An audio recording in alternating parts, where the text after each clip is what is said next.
listen to your music now every time before I give a talk or a reading. I feel like, so you need to do a recording. Well, thanks for coming over here.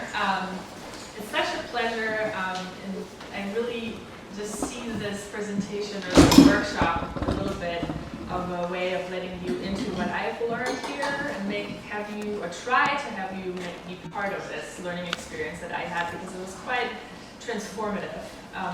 I'm a political science professor in recovery. I've been teaching at various universities,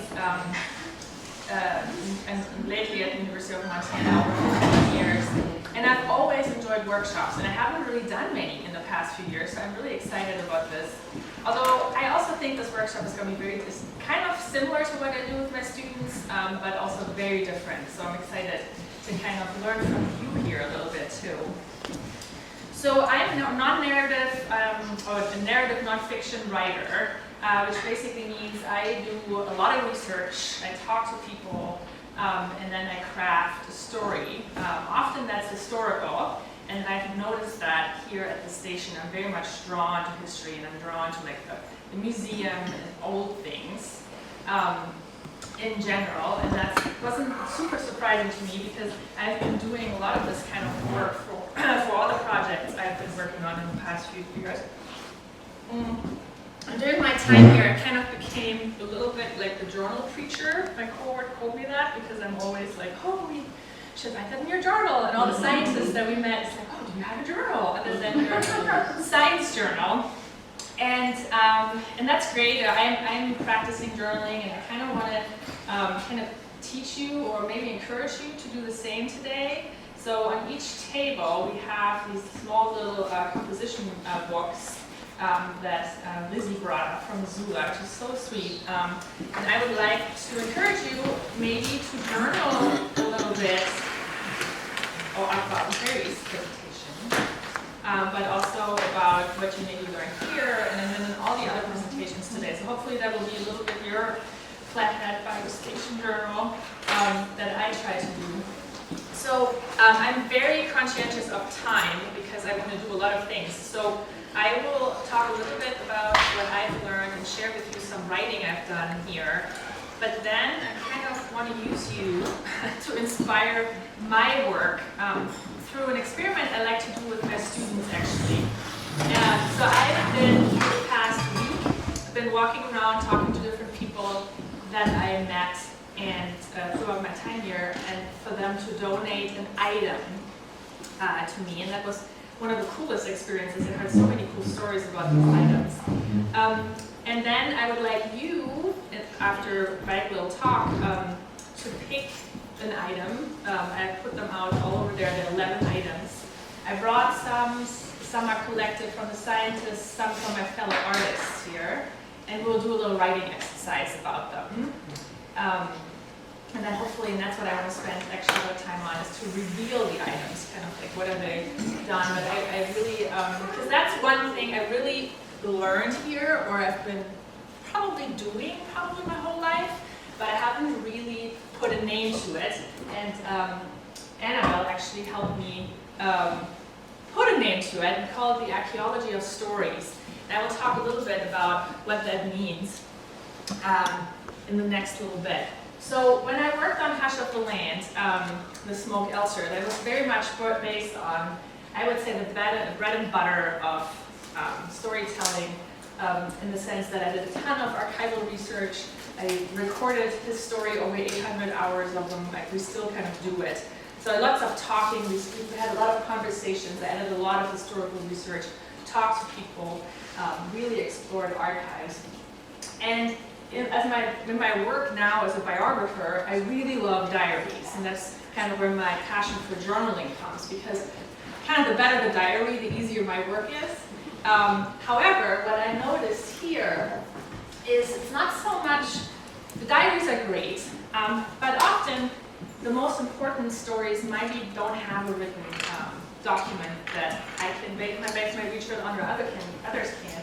And that's the most recent, or the book I'm focusing on right now the most, is the story of Georg Elser. He's a very much forgotten Nazi resistance fighter who almost killed Adolf Hitler and the entire Nazi leadership on November 8, 1939, so at the very beginning of Germany's war in Europe.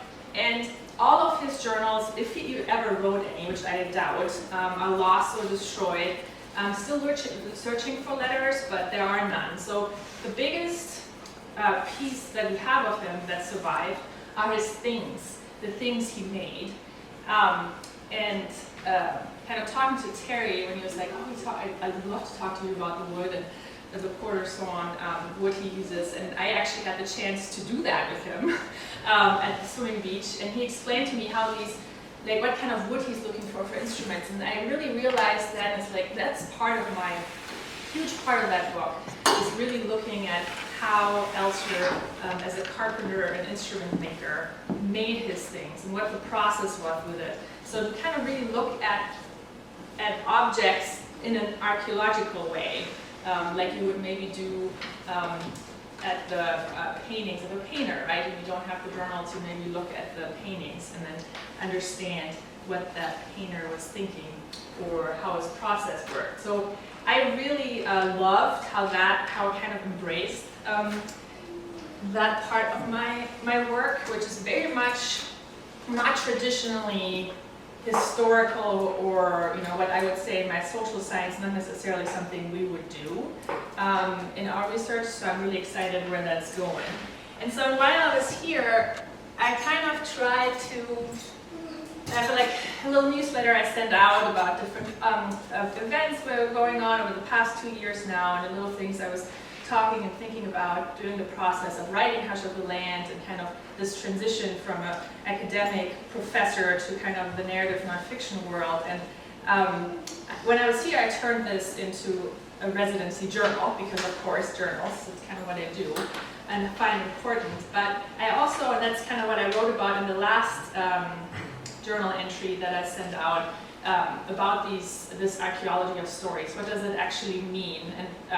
And I try to put that into a journal entry to kind of for me to remember for later, but also hopefully maybe for you to get an entry point to these objects that I picked, because I think a lot of that, what I would maybe like you to think about, is not necessarily super transactional. And I will read this, it's very short, and then we will go to the items straight away. I'm happy with the time, so that's great.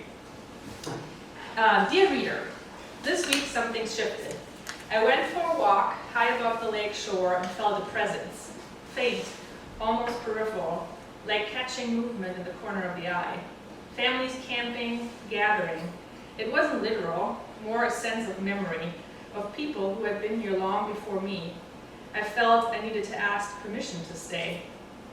Not permission in the parental sense, more like the way one asks to enter a home, to step into a space with respect. I walked to the end of a trail to a large ponderosa pine and asked quietly if it was all right to be here. It wasn't about ownership or worthiness. It was about relationship.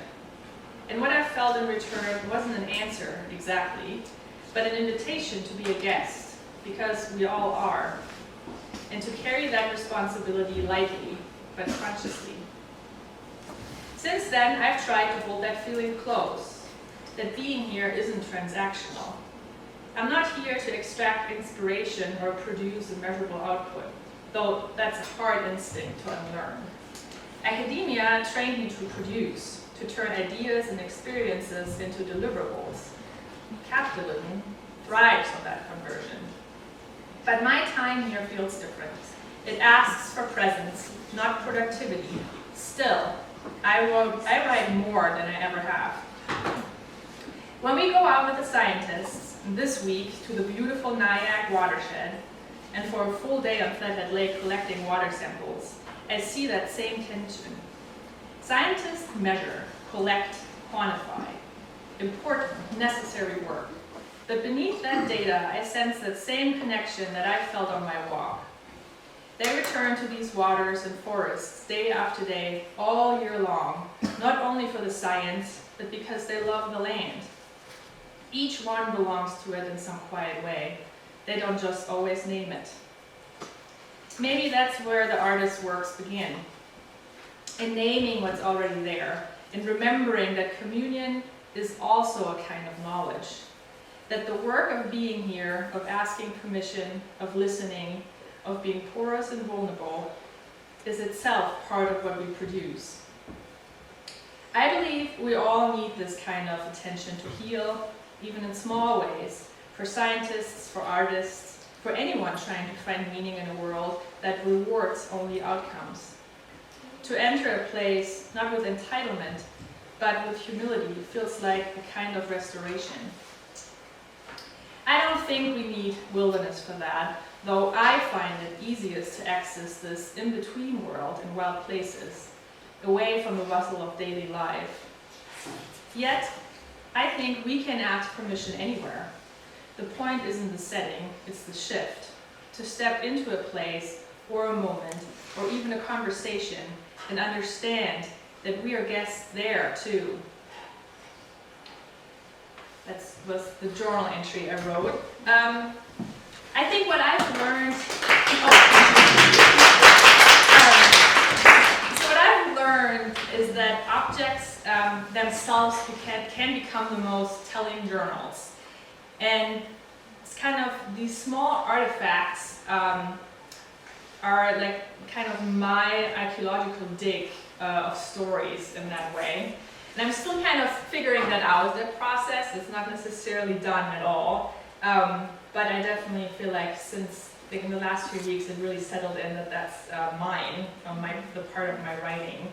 So I want to invite you to kind of join me in that journey a little bit. And let's do a little exercise. Oh, so by the way, this is the newsletter I'm submitting my journal entries to. I think I'm going to do one or more while I'm here. I'm really excited about that. You can subscribe to that, it's free. So I would like to invite you now to walk over to the tables there by the window. And I have 11 items, which are not as many. Obviously, we have way more people. However, I would like then for you to kind of see what you're drawn to.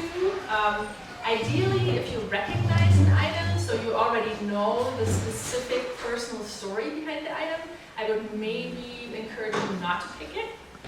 How I like to do it is, just out of my natural curiosity, what am I drawn to and what I would like to know more, maybe which item is speaking to me. Like sometimes when I walk around the woods, and especially when Terry was so funny, Terry was looking around on the beach for something, I think. I was sitting on a bench, I couldn't see him, and I just heard this click on these trees. And the other book I'm writing is about grizzly bear researchers and stuff, and I said, oh, that's a bear. and then Terry comes out, and I was like, oh, that's cool. I was love to see him, and I was like, oh, that's so funny, right? So I feel like what kind of draws your curiosity. So be a little Terry, and maybe you can click on things, you can pick them up. I picked them out in a way that they're hopefully indestructible. And then you can build little groups around the item. So I don't really mind if you have five people around one item. But why don't you take a few minutes, look at them, and then also be spontaneous, don't overthink it. It does have to be some sort of, you're naturally drawn to something, and then just go for it, right? And there's no right or wrong. And then I will kind of walk you through a little kind of writing exercise I would like you guys to do with your journals.